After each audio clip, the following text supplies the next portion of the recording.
Hello, my dear students and the rest of the learners. Welcome to part 16 of a 53-part series of tutorials in system analysis and design. In this presentation, we are going to look at the attributes of structured analysis. My name is MemGM, or you can simply call me EMELISWAP. This is a continuation of topic number 3 on perform system analysis, with our attention being on the attributes of structured analysis.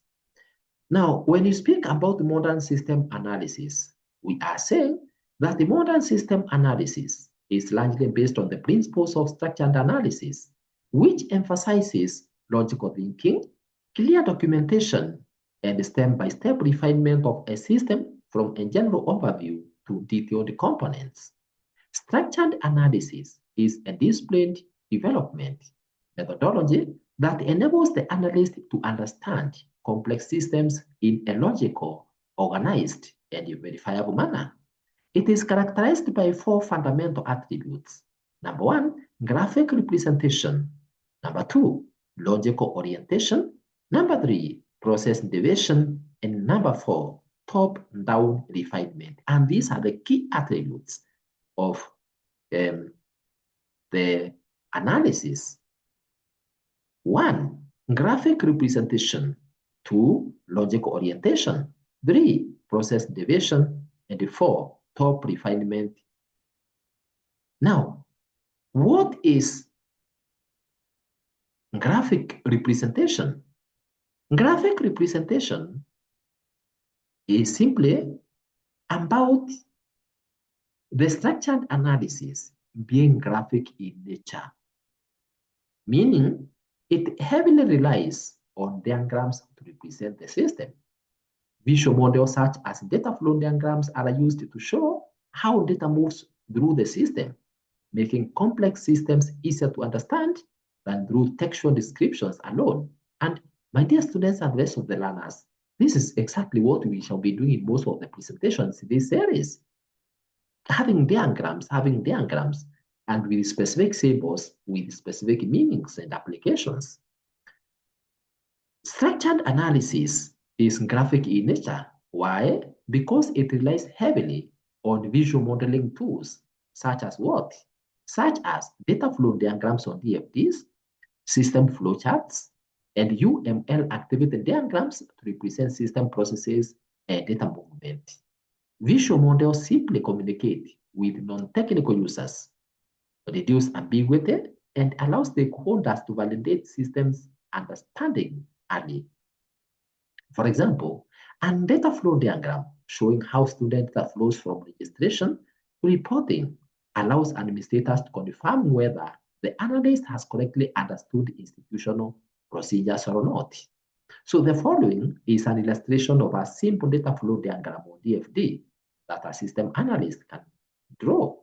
So we have students here, then we have student details or registration details being keyed into the registration process or process registration. After that, the data or information captured is stored in a student database.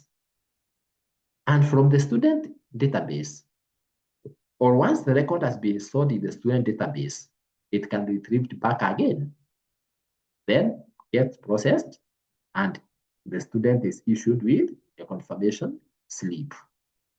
Remember, these are purely to assist in understanding the system before thinking of whether to develop a new one and amend the current one or continue with the current without replacing it. Number 2 is the logical orientation. This simply focuses on what the system does rather than how it is physically implemented. This separation of logical design from physical design allows analysts to concentrate on essential system functions without being distracted by hardware or software constraints. This approach is logical rather than physical. It describes what the system does without reference to specific technologies, vendors, programming languages, databases, or hardware platforms. Statements such as the system validates student registration are logical, whereas the statements such as the system uses MySQL is physical, and therefore inappropriate at the analysis stage. This ensures that design decisions remain flexible and are not prematurely constrained. Example, logical view would be to verify student payment. The physical view would be, which is usually ignored at this stage in system analysis, is, for example, use HP server with Oracle database. The third aspect is, or that attribute is process division. What is process division? Now, structured analysis uses process division, where a large and complex system is broken down. Note the following: broken down into smaller, simpler processes that are easier to analyze, understand, and improve. So structured analysis divides a complex system into smaller, manageable processes, making large systems easier to understand, document, and verify. For instance, a student management system can be logically decomposed into registration, fee processing, examination management, and reporting processes, each of which can be analyzed independently before being integrated. So the following diagram illustrates an example of process decomposition. So we have student management system, but this management system now is decomposed into several components. You can even call them modules. 1, registration. 2, fee processing. 3, examination management. 4, reporting. These 4, all of them, when they are integrated together, they form what we call the student management system. So this is what we call decomposing. It's like subdividing the main system into its specific components, individual components, with each component performing its own task, or each module performing its own task. The fourth attribute is top-down refinement. Now, this is a high-level to lower-level approach. It follows a top-down approach in which the system is first viewed at high level and then gradually decomposed into lower level and more detailed components, or into more detailed components. For example, at the EMELISWAP school registration system, we may have that registration system being initially seen as register student, which is then divided into sub-processes, which such as verifying admission, capturing details, processing payments, and generating registration number. So these are just it's like the specific components that make the registration process complete. So they are the aspects of the registration. So student or structured analysis follows what we call top-down strategy. The analyst begins with a general overview of the entire system and gradually decomposes it into more detailed levels. Decomposing is breaking it down into its smallest components. This normally proceeds from a context diagram to level 0, level 1, and level 2 data flow diagrams. We shall learn about these things as we proceed with the presentations in the series. An illustration of this decomposition would look like this. So we have the student registration system. Now, this student registration system has several components.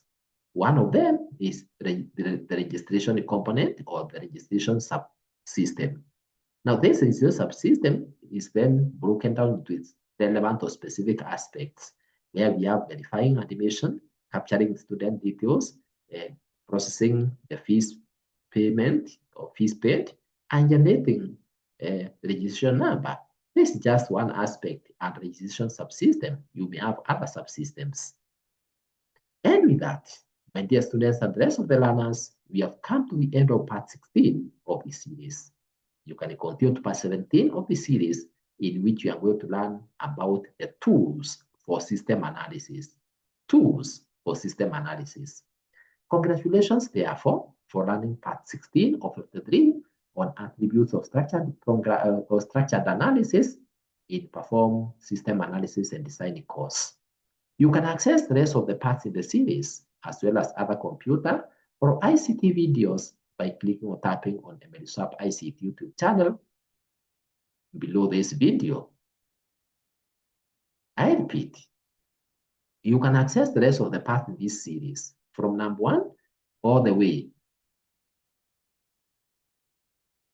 including other ICT or computer videos spanning across various disciplines by clicking or tapping on EMELISWAP ICT YouTube channel below this video.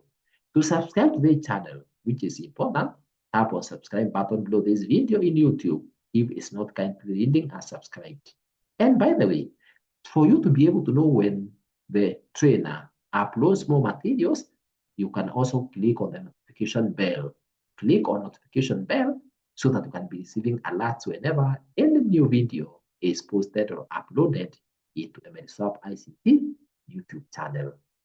For any further correspondence, kindly write to us through the email emeliswap@gmail.com. Thank you very much for listening to me. Let's meet in part 17 of the series, and God bless.